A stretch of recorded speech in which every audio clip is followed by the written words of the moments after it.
Hello, my name is Jennifer Moff, and I am a longtime educator and current board member for the Stark County Board of Developmental Disabilities. And it is my privilege today to read to you the book that I have here called My Three Best Friends and Me, Zulay, by Cari Best, illustrated by Vanessa Brantley-Newton, in honor of March being Developmental Disabilities Awareness Month. My Three Best Friends and Me, Zulay. In class 1-3, there are 22 chairs and 22 desks, 22 pencils and 22 books, 22 hooks and 22 smocks. There are 22 people and 22 names, and one of them is mine, Zulay. We come to school in our uniform blues, by bus, by car, or by mamas, like me. Our blouses ironed, our hair shampooed. 4 best friends who help each other. 4 best friends who help themselves. Maya, Nancy, Zulay, and Ching. We link our arms and skip our legs and sing like the stereo till Miss Perkins, the hall lady, tells us stop. You have new perfume, I say, and she says back, Zulay doesn't miss a thing, which makes me smile and show my tooth. My tooth that's loose from eating those carrots that I washed and scraped myself. It's time for school, Nancy says, and sure enough, when the shoe shuffling stops, we all line up for 2-arm hugs from our teacher, Miss Seeger, who leads us to our door. Good morning, everyone, she says. Then her key clicks the lock for class to begin. We hang up our bags and take down our chairs and don't care if they land softly or thunder like a stampede. I feel with my knees for where the chair fits and sit in my seat like Miss Long at the library, like I can't wait for someone to ask me a question. Inside my desk, there are crumpled papers, pencils, and kisses, and a folded up cane. A folded up cane that I push to the back for later. Then, my mama bought me new shoes, I shout. They're pink, she said, and good for running. But I forget there's no talking in Miss Seeger's class. If you have something to share, Zulay, please raise your hand. So I just think about my new shoes and try hard not to talk. Miss Seeger says, this morning we'll do shapes and numbers and lots of really good writing. Some of you will get help with math, and some of you will read with me. Then Miss Turner will work with Zulay while the rest of us go to gym. And after lunch, there will be a big surprise. I don't like hearing my name sticking out there by itself. If no one else has to work with Miss Turner, then why do I? But I don't say the way I feel. I might stick out even more, like a car alarm in the night, waking everybody up. Now it's time for shapes. What's a pyramid? I go and touch it, all 5 sides, before I draw one at my desk. Up and down and right to left. I hold the pencil with one hand and follow the pencil point with 2 fingers on my other hand. How's this? I ask, and Maya says, a teeny bit crooked. So I try to draw it straight like my cane, my folded up cane that's waiting for me in my desk. Then we do numbers, and Maya says, huh? So I explain the columns of 10s and 1s until she understands. Writing is next. This is what I type on my brailer. One day I'll run and the wind will push me and the sun will shine on me and I'll feel like a bird that opens her wings and flies, only I'll fly with my feet. Today it's Ching's turn to type her name on my machine. The dots feel like goosebumps, she tells me, and I laugh.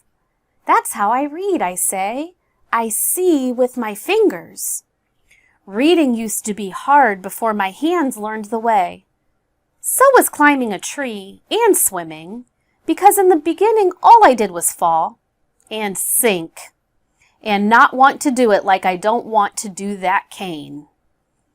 You'll learn the cane too, Miss Turner told me, but she never said it would be a cinch. I know she's here now.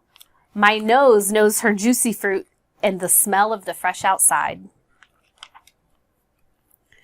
First, Miss Turner has me feel the cane after I take it out of my desk. That folding, holding, colding cane. I open it and fold it and hold it in my lap. I imagine how I look with this thing that no one else has. And I want to shout, "No!" like I did last time. But instead, I try to be patient and get it over and done with. Out in the hallway, Miss Turner says, "The cane will let you walk down streets where there are curbs and corners. One day you'll be an expert at finding your way outside, the way you're an expert around your classroom." Then we practice together in the big outside with no walls or desks or friends. Side to side, side to side.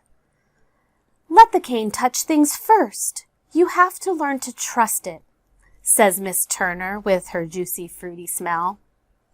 My cane finds a tree, and my cane finds a car.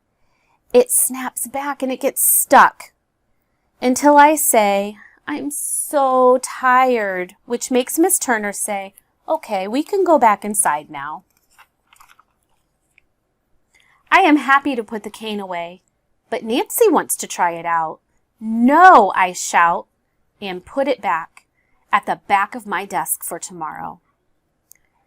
After lunch, we dance and sing, shaking our heads and our tails. Maya, Nancy, Zulay, and Ching, our arms attached like sausage links. Soon we're back at our desks waiting for Miss Seeger's surprise. "Are you ready?" asks Ching. "Ready," I say. And Nancy says, "Shh, way too loud for my ears." In 3 weeks, Miss Seeger tells us, we will be having field day. There will be contests and races and games outside. Some people talk quietly and some people shout. Some even clap like Maya and me. "Go home and think about which event you would like to be in," Miss Seeger says, and everybody does. The next morning we sound like noisy bees, buzzing and buzzing and buzzing. Maya would like to play capture the flag. Nancy wants to try tug of war. Ching thinks she can walk holding an egg on a spoon. Everyone wants to do something different. "And what about you, Zulay?" Miss Seeger asks. "I would like to run the race in my new pink shoes," I say, to a class as silent as stones. Except for Miss Turner, she's here again. "You go, girl," she says. "Let's work with your cane on the track." Then she takes me to the wide outside. The cane jabs and pokes and snaps. "Let the cane be your longest finger," she says, "when you need to know what's coming." I wonder if I can get it right. I hear other kids. They're practicing too, huffing and puffing and laughing.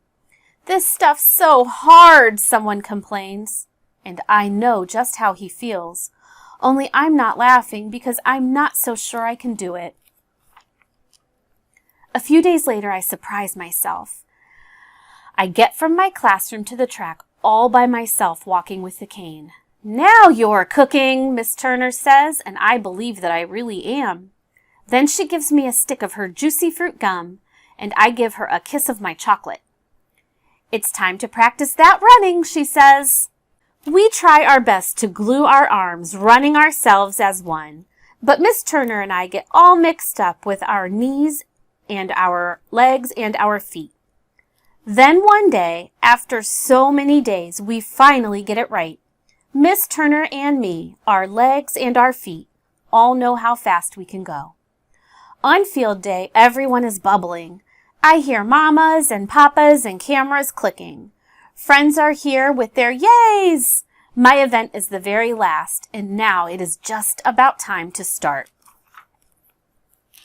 Miss Turner and I stand at the top of the track, so ready to run the race.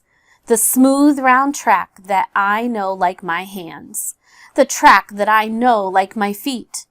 Run, Zulay, run! My friends all shout the way I shouted for them. Maya, Nancy, Zulay, and Ching, 4 best friends who help each other. 4 best friends who help themselves. So with the wind pushing me and the sun shining on me, I feel like that bird that went flying.